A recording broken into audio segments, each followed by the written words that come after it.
우리에게 주신 하나님 말씀 함께 보시겠습니다. 자, 오늘 우리에게 주신 하나님 말씀은요, 로마서 말씀을 우리 좀 다시 시작합니다. 자, 로마서 2장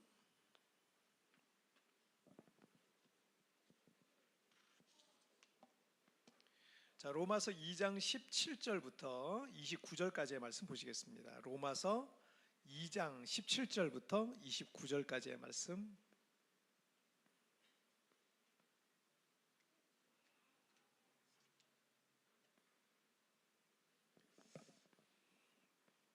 자, 로마서 2장 17절부터 29절까지 한 절씩 교독할 때 제가 17절 말씀 먼저 봉독해 올리겠습니다. 유대인이라 불리는 내가 율법을 의지하며 하나님을 자랑하며 율법의 교훈을 받아 하나님의 뜻을 알고 지극히 선한 것을 분간하며 맹인의 길을 인도하는 자요 어둠에 있는 자의 빛이요 율법에 있는 지식과 진리의 모본을 가진 자로서 어리석은 자의 교사요 어린아이의 선생이라고 스스로 믿으니 그러면 다른 사람을 가르치는 내가 내 자신을 가르치지 아니하느냐?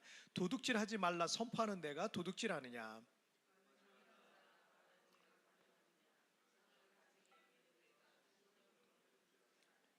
율법을 자랑하는 내가 율법을 범함으로 하나님을 욕되게 하느냐? 기록된 바와 같이 하나님의 이름이 너희 때문에 이방인 중에서 모독을 받는도다. 내가 율법을 행하면 할례가 유익하나 만일 율법을 범하면 내 할례는 무할례가 되느니라. 그런즉 무할례자가 율법의 규례를 지키면 그 무할례를 할례와 같이 여길 것이 아니냐. 또한 본래 무할례자가 율법을 온전히 지키면 율법 조문과 할례를 가지고 율법을 범하는 너를 정죄하지 아니하겠느냐. 무릇 표면적 유대인이 유대인이 아니요 표면적 육신의 할례가 아니니라. 다 같이요. 오적 이면적 유대인이 유대인이요 할례는 마음에 할지니 영에 있고 율법 조문에 있지 아니한 것이라. 그 칭찬이 사람에게서가 아니요 다만 하나님에게서니라. 아멘. 자, 오늘 말씀 제목 함께 읽겠습니다. 시작. 누가 진짜인가? 다시 한번 시작. 누가 진짜인가? 그 미국 실리콘 밸리구에서 그 20살 나이에 테라노스라는 그런 스타트업을 시작한 그 엘리자베스 홈스라는 그런 여성이 있어요. 20살에 시작했으니까 대학 다니다가 중퇴하고 스타트업을 시작을 했대요. 대단한 거죠. 대단한데 어쨌든 이 그 여성이 30살이 되던 2014년에 사람의 혈액 그 한 방울을 가지고 250여 가지의 질병을 진단할 수 있는 에디슨이라는 키트를 발명을 했어요. 뭐 발명왕 에디슨처럼. 그러니까 피 한 방울 가지고 지금 저도 한국 가면은 건강검진을 받으면 뭐 별걸 다 받거든요. 엑스레이도 찍고 뭐 CT도 해야 되고 뭐 초음파도 해야 되고 내시경도 하고 뭐 되게 많아요. 왜냐면 그런 걸 다 해서 이제 몸에 병이 뭐가 있는지 이런 거 검사를 하는 거잖아요. 근데 다 필요 없는 거예요. 그게 검사 비용 엄청 많이 드는데 그 조그만 캡슐 있어요. 그 캡슐 같은 거, 그 캡슐만큼의 혈액 한 방울 가지고요 250가지의 질병을 다 진단할 수 있는 혁명적인 그런 의학 키트를 발명한 거예요. 이건 엄청나게 놀라운 그런 엄청나게 놀라운 일이죠. 그래서 2015년에 이 테라노스의 그 시장 가치가 무려 10조 원이 됐습니다. 뭐 달러로 하면 90억 불이라 그러는데 10조 원 정도가 됐어요. 30살의 나이에 31살의 나이에 10조 원의 회사를 운영하는, 10조 원이 사실 우리가 어느 정도인지 가늠이 사실 안 되잖아요. 굉장히 어마어마한 겁니다. 그리고 그 회사의 주식의 한 절반 정도를 이 엘리자베스 홈스가 갖고 있었어요. 그러니까 이 30살의 나이에 5조 원 정도를 갖고 있는 부자가 된 거예요. 그래서 세계에서 가장 부유한 자수성가한 최연소 억만장자 여성의 이름으로 올렸어요. 당시 이제 포브스에서 발표하기는요. 당시 엘리자베스 홈스는 각종 미디어에 노출되면서 넥스트 스티브 잡스다. 왜냐면 스티브 잡스 이제 이후에 이런 혁명가가 나오질 않았거든요. 근데 이 사람은 진짜 넥스트 스티브 잡스다라는 그렇게 불리면서 전 미국의 아주 새로운 혁신적인 아이콘이자 미국 사람들이 어떤 슈퍼 히어로를 참 좋아하잖아요. 미국의 새로운 영웅으로 이 사람이 딱 등장을 한 거예요. 등장을 하고 그리고 정말 최정상급의 연예인의 버금가는 그런 엄청난 인기를 누리면서 각종 TV에도 나가고 심지어 빌 클린턴 대통령 전 대통령이 사회를 보면서 인터뷰를 하고 이런 대담회를 하는 뭐 그런 일들까지 있었어요. 엄청난 역사가 이 사람의 삶 속에 있었던 거죠. 하지만 이 명성이 오래 가지 못했어요. 2015년에 시장 가치가 10조 원 찍었잖아요. 그런데 2015년 월스트리트 저널의 그 탐사 보도와 내부 고발자들의 이제 증언이 나오면서 이 엘리자베스 홈스의 신화는 한순간에 무너져 버렸습니다. 재산은 영원이 돼 버렸어요. 한순간에. 그리고 이 사건은 미국 실리콘밸리의 역사상 최대의 사기극으로 기록됩니다. 사기였어요. 다 속인 거야. 전 미국 국민 전체를 다 속여버린 거예요. 정말 이 극소량의 피 한 방울로 250개가 넘는 그런 질병을 진단할 수 있다면 인류 역사에 엄청난 변화가 생기는 거예요. 정말 획기적인 변화. 그 피 한 방울 중간중간 피 한 방울만 뽑아가지고 뭐 어디에 병이 있다, 뭐 암이 있다. 그럼 가서 치료받으면 조기에 다 치료해버리니까 사람의 수명을 굉장히 오래 장수할 수 있는 인류 역사에 아주 혁명적인 일이 될 뻔한 일이었어요, 사실은. 하지만 이 테라노스와 홈스에겐 그런 기술 자체가 아예 없었대요. 이 여성이 모두를 속인 거예요. 그런데 이 엘리자베스 홈스는 사람들이 약간 천재성은 있어요. 어떤 천재성이 있냐면 사람들이 어떤 스토리텔링, 그 사람의 어떤 이야기와 삶의 이야기와 그리고 이 사람의 말과 어떤 스토리텔링과 그리고 어떤 캐릭터 그런 거에 열광한다는 것을 간파를 했어요. 그걸 간파하고 원래는 머리가 갈색 머리였거든요. 근데 이거를 금발로 염색을 합니다. 보통 미국에서는 이 금발에는 약간 백치미가 있다 그래요. 그래서 얼굴은 예쁜데 똑똑하진 않은 막 그런 어떤 이미지가 있다 그래요. 그런데 신기한 거는 그 금발들 중에 굉장히 성공한 사람들이 또 나왔다는 거예요. 그래서 이제 그런 어떤 이미지, 캐릭터 이런 것들을 간파를 하고서요. 그리고 이제 어떤 백인이고 얼굴이 하얗고 머리가 금발인데 나는 멍청하지 않다. 그 유리천정이라는 거 이제 미국에 그 유리천정을 내가 깬다. 이런 어떤 이미지를 보여주는 거예요. 그래서 머리도 일부러 갈색이었는데 금발로 염색을 해버려요. 염색을 하고 그리고 항상 옷을 그 검은색 터틀넥, 여러분 검은색 터틀넥을 입은 사람 누가 생각나죠? 스티브 잡스. 스티브 잡스 맨날 그거만 입고 나왔거든요. 프레젠테이션 할 때. 그러니까 스티브 잡스를 연상케 하는 검은색 터틀넥만 맨날 주구장창 입고 나오는 거예요. 그걸 입고 나오고 그리고 목소리 톤이 원래 높다 그래요. 저도 목소리 톤이 이렇게 낮은 사람들 되게 부러워하거든요. 저는 목소리 톤이 약간 중간 음에서 조금 고음이 되든지 뭐 이렇게 되는 것 같은데 이 목소리가 이렇게 낮은 사람들 보면 굉장히 신뢰가 가고 되게 부러워요. 그렇게 설교하시는 목사님들 보면 굉장히 부러워요. 근데 제가 포기했어요. 나는 아니구나. 나는 내 목소리로 그냥 내 목소리로 가야지. 근데 이 엘리자베스 홈스는 일부러 목소리를 여잔데도 저음으로 냈습니다. 그래서 인터뷰하거나 할 때 항상 목소리가 굵어요. 강의하거나 이럴 때도 항상 목소리가 굵습니다. 그래서 그런 어떤 목소리 톤도 일부러 그렇게 낮춰 말하고요. 투자자들은요, 이 홈스의 이 말을 굉장히 유창하게 잘 하는 사람이니까 이 홈스의 그 현란한 말솜씨와 캐릭터에 푹 빠집니다. 그래가지고 여기에 천문학적인 자금을 막 투자를 하는 거예요. 막 1조 원이 넘는 돈을 투자하고 막 이렇게 막 엄청난 자금이 여기에 투자가 됐습니다. 다 속은 거죠. 근데 그 투자했던 사람들이 할아버지가 굉장히 많았어요. 아주 그냥 80살 되신 이런 할아버지들이 굉장히 많았는데 이게 손녀딸처럼 하고 막 이렇게 하고 할아버지 저 좀 도와주세요 뭐 이러니까 다 넘어간 거예요. 그래서 막 그 어마어마한 금액을 이런 사람한테 밀어줘야지 그러면서 막 자기가 평생 모은 재산을 막 그냥 막 투자를 하고 막 이랬던 거죠. 자, 결국 재판에 넘겨진 이 홈스는 작년 11월에 징역 11년 3개월형을 선고받습니다. 그리고 교도소에 수감이 된 상태예요.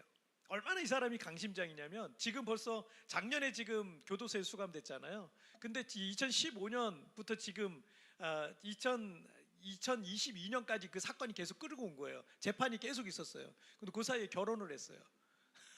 결혼해서 애도 둘 낳았어요. 그래서 애를 키우면서 그러니까 이 강심장이에요. 정상적인 범위를 넘어서는 그런 존재예요. 그래서 지금 애 둘 낳아놓고 지금 감옥에 들어가 있어요. 그것도 11년 넘게 살아야 되는데 모범수로 하면 한 9년 얼마 이렇게 줄어준다고 뭐 그런 얘기도 있더라고요. 자, 결국 뭐 어쨌든 뭐 지금 수감된 상태입니다. 이 프랑스의 목사이자 작가인 자크 아바디의 말을 이 아브라함 링컨이 해가지고 유명해진 말이 하나 있는데 이런 얘기예요. 모든 사람을 잠시 속일 수 있고 몇몇 사람을 영원히 속일 수는 있다. 하지만 모든 사람을 영원히 속일 수는 없다라는 말을 했어요. 누군가를 속여서 잠시는 속일 수 있지만 그것을 모든 사람을 영원히 속일 수는 없기 때문에 언젠가 반드시 그것이 드러나게 되어 있다라는 진리를 말하고 있는 거죠. 그리고 사람은 속일 수 있어도 하나님을 속일 수 없는 거죠. 하나님 앞에서는 누가 진짜인지 누가 가짜인지 사실은 좀 지나면요 다 드러나게 되어 있습니다. 오늘 로마서 말씀에서 이 사도 바울은 진짜 신앙인들처럼 보이는 유대인들의 그 위선적인 모습을 드러내면서 우리가 하나님 앞에 진실한 신앙인으로 살 것을 우리에게 강조하고 있는 거예요. 우리가 모든 종교적인 위선을 벗어버리고 참된 그리스도인으로 살아가기 위해서 필요한 두 가지를 오늘 말씀하고 있어요. 우리 첫 번째 거부터 한번 볼까요? 함께 읽겠습니다. 시작. 자신을 먼저 가르쳐라. 다시 한번 시작. 자신을 먼저 가르쳐라. 자, 유대인의 마음에는 하나님께서 모든 민족 중에 자기들을 선택하셨다라고 하는 선민의식이라는 게 있어요. 유대인들이 그게 있잖아요. 선민 사상이 아주 강하게 자리 잡고 있습니다. 그리고 하나님의 말씀과 교훈인 하나님의 율법을 바로 이 유대인들에게 이스라엘 사람들에게 맡겼다고 하는 그 자부심 또한 굉장히 선민의식과 하나님의 말씀 이 두 가지가 이 사람들에겐 있어요. 그래서 유대인들의 문화는 지극히 종교적입니다. 굉장히 종교적이고 율법적이 아니 시작 자체가 종교적일 수밖에 없어요. 시조 자체가 하나님과의 관계 속에서 그렇게 이렇게 올라온 거잖아요.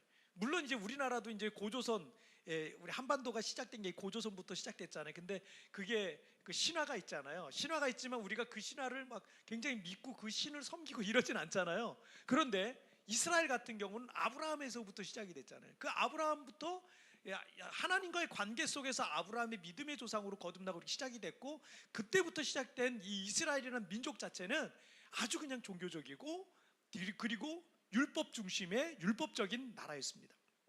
하지만 유대인들이 보는 이방인들 그러니까 유대인들은 자기들은 종교적이고 율법적이고 하나님의 선택받은 사람들이고 하나님의 말씀을 받은 사람들이에요. 하지만 유대인들이 보는 이방인들은 그들에겐 하나님이 없었기 때문에 유대인들은 이방인들을 야만인이라고 생각했어요. 야만인. 비록 그들은 BC 586년에 나라가 망하고 세계 곳곳에 유대인들이 흩어져 살고 그리고 이 로마서가 기록될 당시에도 로마 제국 곳곳에 흩어져 있었지만 그들은 종교적으로 영적으로 매우 우월한 그런 우월감을 늘 갖고 살고 있던 사람들이 이 유대인들이었어요. 저 사람들은 이방인이야. 저 사람들은 야만인이야. 뭐 이런 생각을 갖고 있었어요. 우리는 하나님의 선민이고 하나님의 말씀을 갖고 있고 하나님의 진리를 깨달은 사람들이야. 이런 어떤 영적인 우월감을 이들은 늘 갖고 있었습니다. 자, 한번 보실까요? 19절 말씀 볼게요. 함께 읽겠습니다. 시작.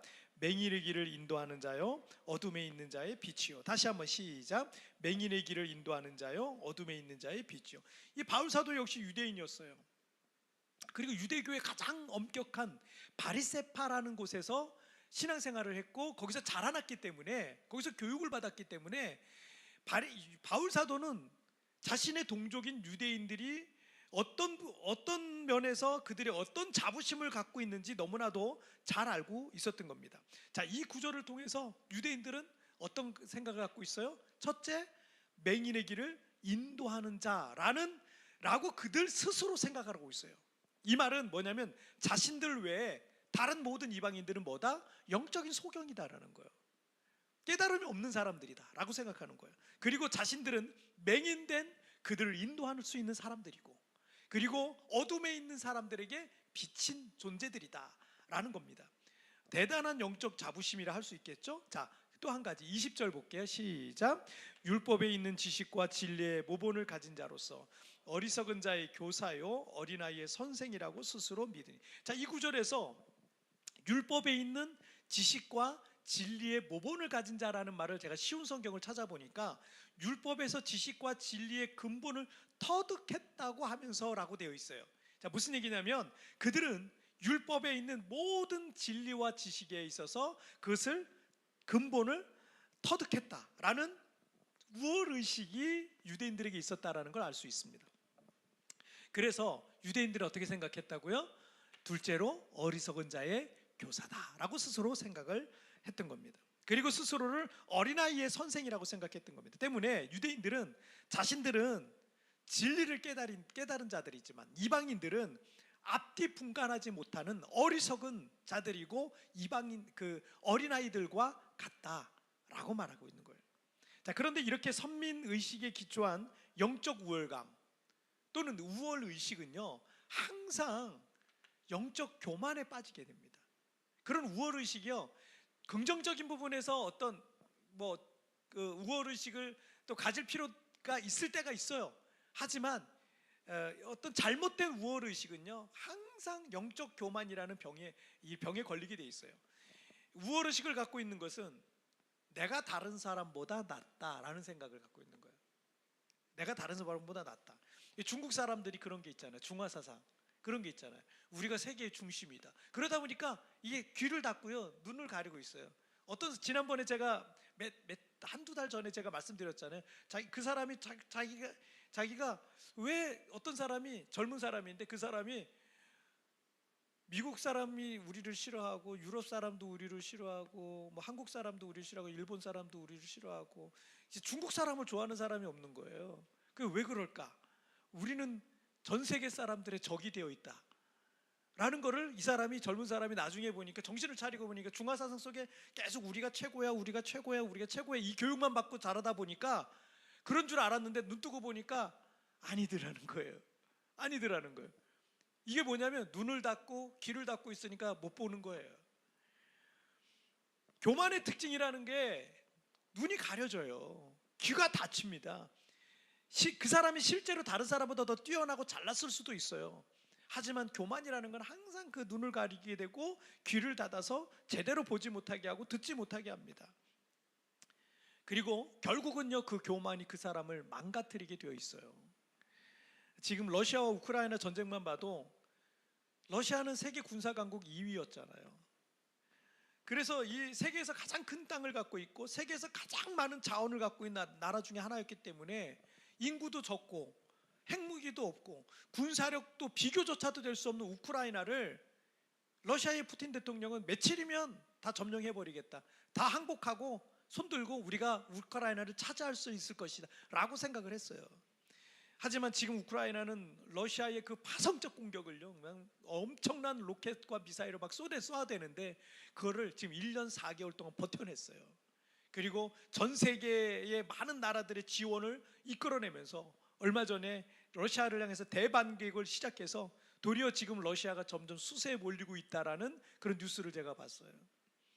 러시아가 전쟁 무기가 부족해서도 힘이 약해서도 아닙니다. 우크라이나는요 러시아 앞에 고양이 앞에 쥐와 같은 그런 싸움이었어요. 그런데 지금 고양이가 쥐에 물린 꼴이 된 그런 상황이 된 거예요. 러시아의 교만 때문입니다. 러시아의 그 우월의식은요 눈을 가리고 귀를 닫아서 제대로 보지 못하고 제대로 듣지 못한 상태로 전쟁을 시작했던 거예요. 가끔 뭐 세계 1위, 2위 하는 축구팀이 우리나라랑 우리나라 대표랑 해가지고 지는 경우가 있어요. 독일이면 세계 1위 할 때 우리나라한테 진 적 있거든요. 왜 그렇겠어요? 준비를 안 한 거예요. 준비를 안 한 거예요. 철저하게 우리나라 선수들을 연구하고 우리나라 전술에 대해서 연구하고 했다면 독일이 이겼을지도 몰라요. 그런데 독일이 그날 진 거는요 결국은 준비를 제대로 안 한 거예요. 아니 뭐 아시아에서 뭐 축구 좀 한다 그러지만 우리랑 상대가 안 돼, 게임이 안 돼, 이렇게 했다가 진 거예요. 여러분, 교만이라는 건 항상 눈을 가리고 귀를 닫아서 결국 그 사람 망하게 만듭니다. 이 러시아도 전쟁의 흐름이 이렇게까지 악화될지는 러시아의 푸틴 대통령도 상상도 못했을 겁니다. 자, 야고보서 4장 6절 말씀 한번 볼까요? 하나님이 교만한 자를 물리치시고 겸손한 자에게 은혜를 주신다 하였습니다. 성경에 보면 교만에 관한 성경 구절들이 많아요. 여러분 한번 찾아보세요. 성경이 교만에 대한 성경 구절이 많은데 보시면 항상 하나 같아요. 교만한 자는 낮아진다. 교만한 자는 망한다. 교만한 자는 하나님이 미워하신다. 겸손한 자에게는 은혜 베푸신다. 겸손한 자를 복을 주신다. 높여주신다. 이런 말씀이에요. 교만한 건 항상 낮아져요. 교만한 건 망하게 돼 있습니다. 자, 로마서 2장 21절 말씀 한번 같이 읽겠습니다. 시작. 그러면 다른 사람을 가르치는 내가 내 자신은 가르치지 아니하느냐? 도둑질하지 말라 선포하는 내가 도둑질하냐? 유대인들은 영적 우월의식을 갖고 있었지만 사도 바울은 다른 사람을 가르치는 네가 정작 너 자신을 가르치지는 않느냐라고 지금 반문하고 있는 겁니다. 왜냐하면 22절부터 23절에 보면 바울은요, 유대인들이 간음하지 말라 그러는 네가 간음하고 도둑질 하지 말라 그러는 네가 도둑질하고 있고 율법을 자랑하는 네가 율법을 범함으로 하나님을 욕되게 하고 있다라고 말하고 있습니다. 자, 그리고 24절 말씀 보실까요? 읽겠습니다. 시작. 기록된 바와 같이 하나님의 이름이 너희 때문에 이방인 중에서 모독을 받는 듯한. 자, 여러분, 왜 한국 교회가 세상으로부터 욕을 먹겠습니까? 왜 교회 다닌다는 사람들, 예수 믿는다는 사람들이 왜 세상 사람들로부터 욕을 먹겠습니까? 거룩해야 될 교회가 그 거룩함을 잃어버린 거예요. 성직자라고 하는 목사가 그 성스러움을 잃어버린 거예요. 하나님을 두려워야 될 성도들이 말과 행실이 다 다른 거예요. 예수 믿는 사람들은 말만 잘해, 이런 얘기만 듣는 거예요. 예수 믿는 사람들이 다른 사람들에게는 이렇게 살아야 된다, 저렇게 살아야 된다라고 말은 잘하는데 정작 자기 자신에 대해서는 가르치지 않는 거예요. 다른 사람에게는 이렇게 살라 그러면서 정작 자기 자신은 가르치지 않는 오늘 본문의 그 유대인들과 같이 지금 현대 교인들이 똑같기 때문에 하나님의 이름이, 예수님의 이름까지도 모독을 받고 있는 겁니다. 나는 우리 교회 성도들이 다른 사람을 판단하고 비판하기 전에 먼저 자기 자신을 한번 돌아봤으면 좋겠어요. 먼저 자기 자신을 가르치는 자가 되었으면 좋겠습니다. 다른 사람을 향해 손가락질을 하기 전에 나 자신을 향한 부족함과 죄는 없는지 돌아보고 하나님 앞에서 회개하고 변화받기를 힘쓰시기를 주님의 이름으로 축복합니다. 자, 우리 두 번째 주제 보실게요. 함께 읽겠습니다. 시작. 내면의 표식을 가져라. 다시 한번 시작. 내면의 표식을 가져라. 자, 이스라엘 백성들은 그들의 시주인 아브라함 때부터 할례를 받았어요. 하나님께서 아브라함에게 집안에 있는 모든 남자가 다 할례를 받을 것을 명령하셨어요. 이것이 하나님과 아브라함 사이의 언약의 표식이라 그랬습니다. 언약의 증표, 표징이라 그랬어요. 그래서 아브라함 자손은요, 대대로 사내 아이가 태어나면 난지 8일 만에 할례를 받게 했습니다. 창세기 17장 14절 말씀 보실게요. 시작. 할례를 받지 아니한 남자 곧 그 포피를 베지 아니한 자는 백성 중에서 끊어지리니 그가 내 언약을 배반하였음이니라. 자, 그러니까 하나님께서 아브라함과 언약을 맺으실 때 할례를 하는 것은 하나님의 언약을 따르는 거예요. 그런데 할례를 거부하는 것은 하나님의 언약을 배반하는 일이다라는 거죠. 때문에 할례를 하지 않는 사람은 하나님의 백성이 아닌 게 되는 거예요. 그리고 그 할례에 관한 규례는 이스라엘 백성들이 출애굽 이후에 모세를 통해서 모세 오경이 기록되면서 그리고 그들이 지켜야 될 가장 중요한 율법 중에 하나로 성문화 기록됐다는 얘기죠. 아브라함 때부터는 그냥 말로 구전으로 계속 내려왔지만 이제 모세 때는 아예 율법으로 기록이 됐어요. 자, 그러면 아브라함 때 처음 할례에 관한 규례가 시작되었어요. 근데 여러분, 아브라함이 언제쯤 살았을 것 같아요? 언제쯤? 지금부터? 언제쯤? 지금부터 4,000년 전에 살았어요. BC 2000년쯤 전에, BC 2000년 전쯤에 아브라함이 살았어요.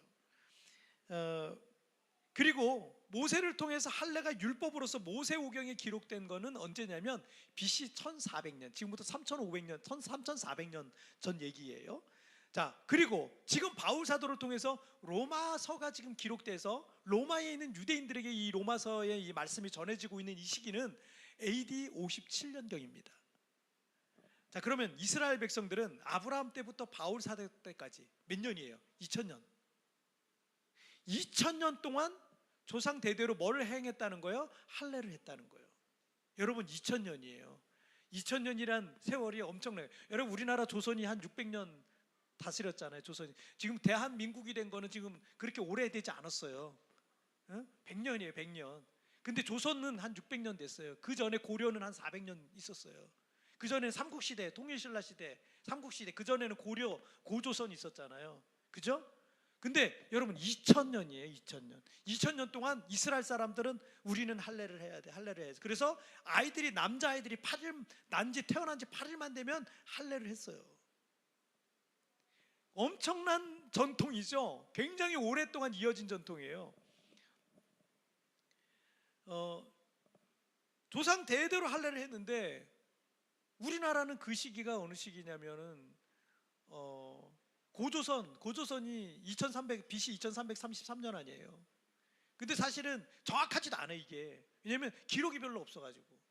그래서 고조선이 한 2000년 정도 고조선이 다스렸다 그러는데 기록이 없기 때문에 그냥 대충 그렇게 하는 거예요, 사실은. 역사학자들한테는 제가 혼날지도 모르겠지만 제가 보기엔 정확한 기록이 별로 없더라고요. 아무리 찾아봤는데. 그 시기에 있었던 사람들이 2000년 동안 쭉 내려오면서 AD 57년에도 전 세계에 흩어져 지내면서도 할례를 행했다. 그리고 심지어 지금 유대인들은 아직도 할례를 하고 있어요. 난지 8이 되면 할례를 해요. 4000년이 지금 지났는데도요. 지금 지난 주일 예배 후에 점심 식사를 하고 우리 교회 초신자 성도님하고 제 커피 한잔 하면서 잠깐 얘기를 하는데, 우리 성도님이 필리핀에 오셔서 우리 집사님 전도를 받아서 교회에 처음 오셨더라고요. 교회 처음 다니시는 거예요. 그런데 우리 성도님이 결혼 전 얘기를 잠깐 해주시더라고요. 결혼을 앞두고 시댁에 인사드리러 갔는데 시부모님이 그러시더래요. 종교가 뭐예요? 이렇게 물어보시더래요. 종교가 뭐예요? 그래서 무교인데요, 이렇게 말씀을 드렸대요. 그랬더니 아이고 다행이라고. 그럼 됐다고. 우리 집안은 꼭 제사를 드려야 되는데 종교가 궁금해서 물어봤어요. 이렇게 얘기를 하시더래요. 그리고 결혼하셔서 지금 아이들 낳아서 키우다가 얼마 전에 이제 필리핀에 아이들 이제 영어 공부 좀 시켜보려고 데리고 오신 거예요. 데려오셨는데 그 얘기 하더라고요. 이제 여기 애들 공부 끝나면 이제 또 한국에 가서 1년에 제사 8번을 제사를 8번을 또 해야 된대요. 제사상을 8번 차려야 된대요. 우리 민족이 언제부터 조상들에게 이 제사를 드렸는지 정확히는 모르지만 이러잖아요. 저도 불신자 가정에서 자랐지만 제사는요, 이 매년 때가 되면 애들도 어려서부터 제사에 참여하게 해요. 야 절해. 그럼 뭣도 모르고 그냥 절하는 거예요. 절하고 그렇게 대대로 제사를 드려오다 보니까 매년 때가 되면 제사를 안 드리면 안 될 것 같은 거예요. 조상들이 노예에서 큰 벌을 받을 것 같은 두려움도 있는 거예요.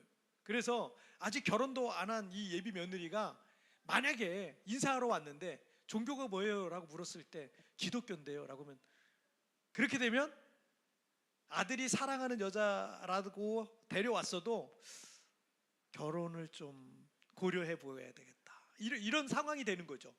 이런 일이 사실은 의외로 꽤 있다는 거죠. 그런데 이스라엘 사람들은 보세요. 그들의 시조 아브라함 때부터, 자, 이 로마서가 기록될 때는 지금 AD 57년이니까 약 2000년이 된 거예요. 2000년 동안 지켜왔던 것이 할례에 관한 율법이었어요. 할례에 관한 율법. 자, 그리고 이것은 하나님의 백성과 이방인을 구별하는 표식이었어요. 구원받은 사람과 멸망받을 사람은 구분하는 표식이에요. 자, 2000년 동안 이 사고, 이 생각, 이 전통, 이걸 가지고 쭉 온 거예요. 이거는 그냥 뼛속까지 들어가 있는, 유대인들의 뼛속까지 들어가 있는 그런 마음인 거예요. 그런데 이 바울 사도가 충격적이고 파격적인 그런 말씀을 하고 있는 겁니다. 자, 25절 말씀, 로마서 2장 25절 읽겠습니다. 시작. 내가 율법을 행하면 할례가 유익하나 만약 율법을 범하면 내 할례는 무할례가 되니. 나는 이 할례만 하고 있으면 천국 가는 줄 알았어요. 나는 할례만 하고 있으면 하나님의 백성이 되고, 나는 할례만 갖고 있으면 나는 하나님의 백성으로서 복을 누리며 살 거라고 생각을 했는데, 오늘 이 바울 사도가 뭐라 그래요?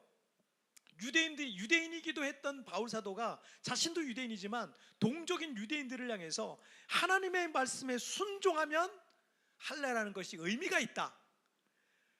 만약 그러나 하나님의 말씀에 불순종하는 삶을 살고 있다면 당신들이 받은 할례는 무할례가 된다. 할례 받은 거 아무 소용이 없다라고 말하고 있는 거죠. 여러분, 교회를 어느 정도 다니면 세례를 받잖아요. 우리도 이 할례가 지금 세례가 된 거예요.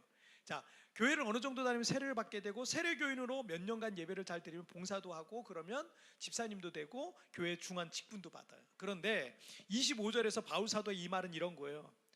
너희가 세례 받았다고 하나님의 자녀라고 생각하는 것, 천국 간다고 생각하는 것 착각이다. 말씀에 순종하지 않는 것, 그건 세례받지 않은 거랑 똑같다.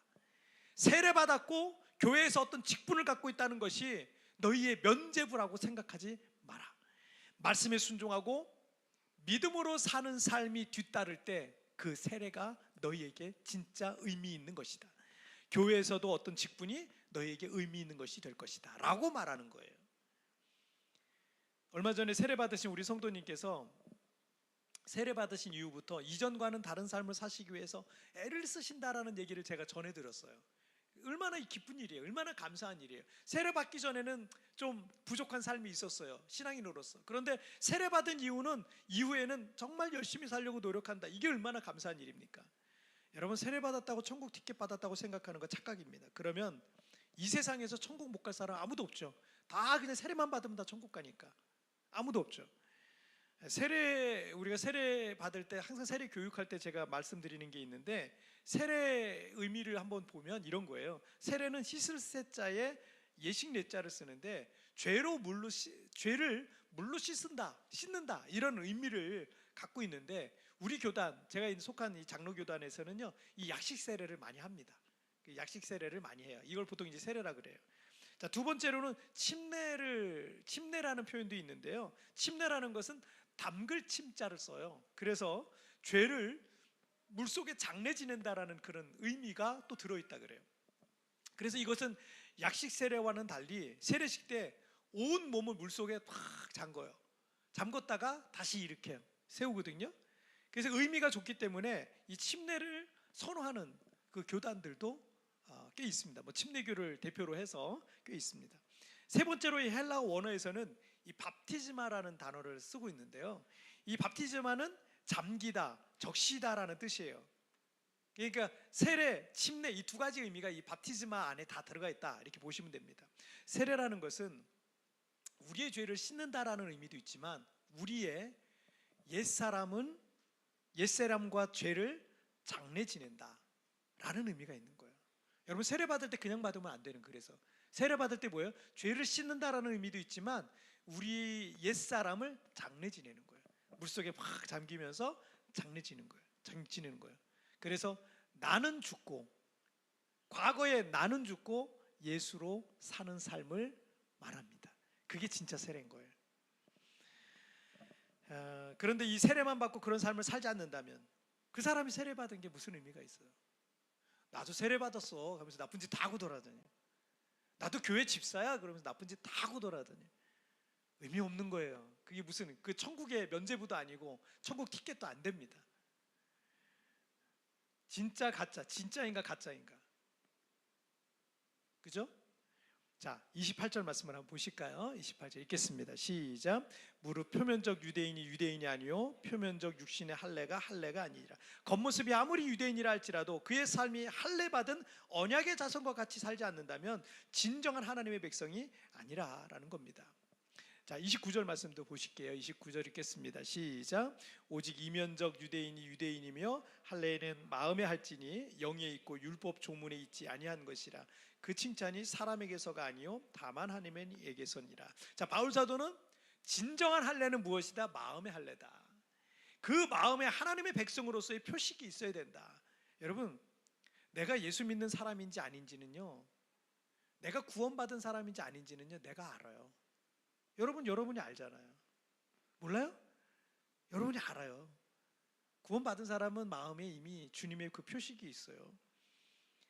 내 스스로가 잘 알 수 있어요. 물론 조금 교리적인 것 때문에 헷갈릴 수는 있어요. 그거는 제가 설명해 드릴 수 있어요. 하지만 여러분, 우리가 하나님의 백성인지 아닌지, 내가 예수 믿는지 안 믿는지 내가 너무 잘 알죠. 마음으로 예수님을 믿는 사람들은요, 항상 예수님의 흔적이 있습니다. 그래서 정말 양심에 어긋나는 일을 하려고 그러면요, 마음이 벌써 힘든 거예요. 그런 일을 하고 나면 벌써 마음이 불편한 거예요. 표식이 있어서 그래요. 예수님이 표식이 있어요. 안에 성령님이, 거룩한 성령님이 계시니까 힘든 거예요. 불편한 거예요. 불편하기 때문에 어떻게 해요? 그래서 회개하고 다시 정말 하나님 원하시는 삶을 살아가게 되는 거죠. 우리에겐 상처 입은 치유자라는 책의 저자로 유명한 헨리 나우엔이 이런 말을 했어요. 내가 민감하게 몰두하고 있는 것을 보면 내가 하나님에게 속해 있는지 사람에게 속해 있는지 알 수 있다라는 말을 했어요. 여러분이 민감하게 몰두하게 되는 일, 우리가 자꾸 집중하게 하고 있는 일이 무엇입니까? 그걸 보면 하나님께 속했는지 사람에게 속했는지를 알 수 있다라는 거예요. 내가 겉모양만 예수 믿는 사람인지 아니면 참으로 예수님을 나의 주님으로 믿는 내면의 표식을 가진 사람인지를 알 수 있다라는 겁니다. 내가 진짜 신앙인인지 가짜 신앙인인지 알 수 있다라는 거죠. 여러분, 오늘 바울 사도는 논란적인 말을 했어요.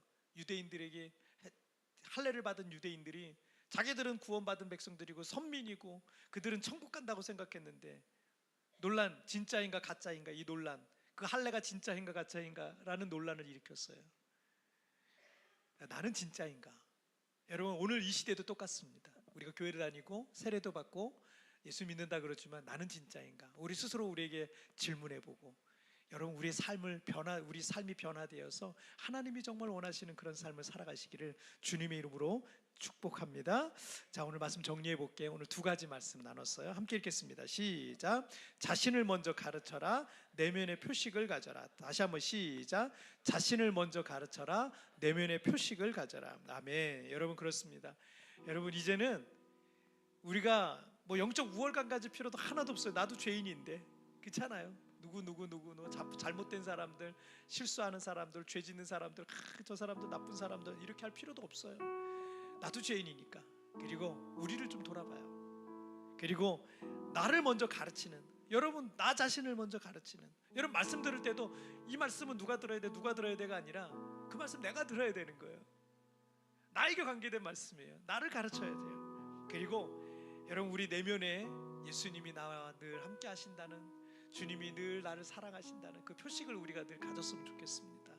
그리고 여러분, 어떤 상황과 어떤 환경 속에서도 주님이 나와 함께 하시는데 예수님이라면 어떻게 하실까를 생각하면서 믿음으로 살아가시기를 주님 축복합니다.